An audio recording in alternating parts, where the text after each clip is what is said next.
मैं खुश हूं उस बात को इसलिए सुनकर क्योंकि सरकार को भी तालिबान को टेरर ऑर्गेनाइजेशन मानना पड़ेगा। तालिबान का जो नाम यूएन सिक्योरिटी काउंसिल की रेजोल्यूशन से निकाल दिया गया, जिसकी अध्यक्षता भारत ने करी, मुझे लगता था वो गलत है, उसमें संशोधन होना चाहिए। लेकिन मैं फिर से कहूंगी कि पाकिस्तान किस बूते पर कूद रहा है मुझे समझ में नहीं आ रहा है, और मैं अपनी सरकार से अपेक्षा करती हूँ, आशा करती हूँ और पूरा विश्वास है कि वो आतंकियों को से के साथ किसी भी संबंध को बढ़ावा नहीं देंगे। अंजना जी, मुझे ज़रा आश्चर्य हुआ। मुझे लगा कि बहुत सारे डिबेट्स हैं, अभी 5 बजे भी डिबेट हुआ, 8 बजे भी डिबेट होगा, सैकड़ों डिबेट होते हैं। मुझे लगा था कि हमारी बहन जो कांग्रेस से आई हैं वो थोड़ा इंतज़ार कर लेती, दूसरे डिबेट में ये सवाल उठा लेती। भारतीय जनता पार्टी और भारत की सरकार को कटघरे में खड़ा करने का काम वो किसी और दूसरे डिबेट में कर लेती, क्योंकि यहाँ पाकिस्तान के 2 गेस्ट मौजूद हैं।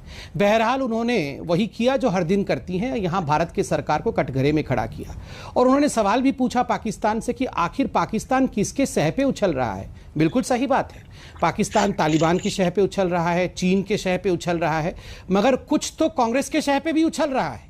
ये जो गोदी मीडिया अभी कह रहे थे इनके लोग, किसने ये टर्म कॉइन किया है? आप ही लोगों ने टर्म कॉइन किया है। और देखिए, हामिद जो यहाँ पे पत्रकार आए हुए थे वो मुस्कुराते हुए गए और उनकी आवाज़ तो कम हो गई, मगर यही कह रहे होंगे, देख लो आपका कांग्रेस ही तो आपको टारगेट कर रहा है, जो हम कह रहे थे वही कांग्रेस कह रहा है। मुझे समझ में नहीं आता है आखिर ये कांग्रेस पार्टी सुधरेगी कब? देखिए अंजना जी, कोई डिबेट्स की कमी नहीं है। प्रेस कॉन्फ्रेंस अभी राहुल गांधी ने थोड़ी देर पहले किया है, फिर एक कर लेते प्रेस कॉन्फ्रेंस, गाली दे देते भारतीय जनता पार्टी को और भारतीय जनता पार्टी की सरकार को। मगर पाकिस्तानियों की मौजूदगी में मैं आशा करती हूं कि भारत की सरकार आतंकवाद को बढ़ावा नहीं देगी, आतंकवाद के साथ खड़ी नहीं होगी। क्यों? आपको विश्वास नहीं है भारत की सरकार के? आपको भारत की सरकार आप अभी मत आइए, थोड़ी देर रुकिए, फिर आ जाइएगा। मगर मुझे आश्चर्य होता है, ये सेंटेंस कहने की क्या आवश्यकता है?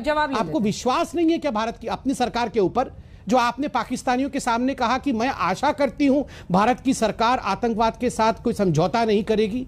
हमने सर्जिकल स्ट्राइक किया, हमने एयर स्ट्राइक किया, हम आगे भी करेंगे।